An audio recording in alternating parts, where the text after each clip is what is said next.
Hello. In listening to some of the comments from members of the class, it seems that people were having trouble figuring out how to piece together the parts that they've learned, the individual parts of the program. So I want to make this video to help explain how some of those parts fit together into one coherent program about line following. Now, the basis of the program, the heart of it, is the fact that you have two possibilities. Either the light sensor is reading a light value or a dark value. And the way to respond differently to those two cases is with the control structure, the case structure. It's on the far left button, NXT Programming, Structures, and the one on the bottom left here is called the case structure. And there will be two cases, true and false. And if you click back and forth, you can flip between the two. So in the true case, you will have the robot turn one way using the steering command. In the false case, you'll have it turn the other way using the steering command. And so right click and we go under the NXT input output, that's what the IO stands for, down to the complete palette. And under motors, there's lots of choices. Turn the motor on, reverse, coast, brake, right, drive a certain distance. This is the one we want, turn the steering on.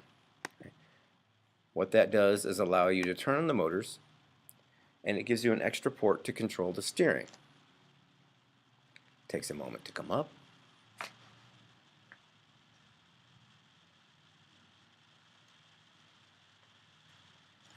And so you've got the usual ports for the motor movement.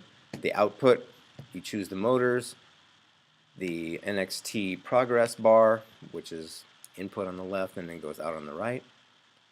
The power setting, and at the bottom you've got steering, which is between negative 100 and positive 100. So you will have to figure out what value works best for you for steering left and right, but as long as you have a positive value in one case and a negative value in the other case, it will turn opposite directions. Now, we do need an input, something that is actually true or false. That's what this connection is here for, the case selector. Right. So what are we comparing? We're looking at whether the light sensor reading is above or below the threshold that you've already calculated. How do we do that? Well, we have a comparison. In the programming, down at the left, there's comparisons. You can use less than or greater than. Right, we'll just choose less than for now. And so there's two inputs. You're comparing the light sensor reading to the threshold that you've already calculated. And what will come out of here, right, is the answer to the question, is X less than Y? Right? That's a true or false. And that will hook it up to the case structure. Right?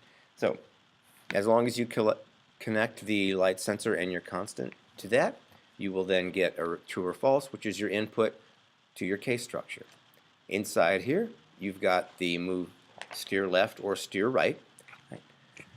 And what you have there is the bare bones. Now, there is one other thing. You don't want to do this only one time. The idea is you repeatedly make this measurement and turn left and turn right, and that's how you progress up the line. If you just do it once, you'll just spin in a circle. So you have to make this decision over and over and over again. How do we do that? Well, we have a while loop for that. So that entire thing goes inside a while loop. So once you've got this set up, put it all in a loop, and it will work as long as you let the robot go. After you get that working, check in with me, and then you will add the ultrasonic sensor to the stop, and what that will do is you'll program it to stop following that loop as soon as it gets close to a wall. So I hope this clarified a few things for you. Right? You've learned with those videos many of the individual pieces. This is a guideline on how they fit together into one coherent program.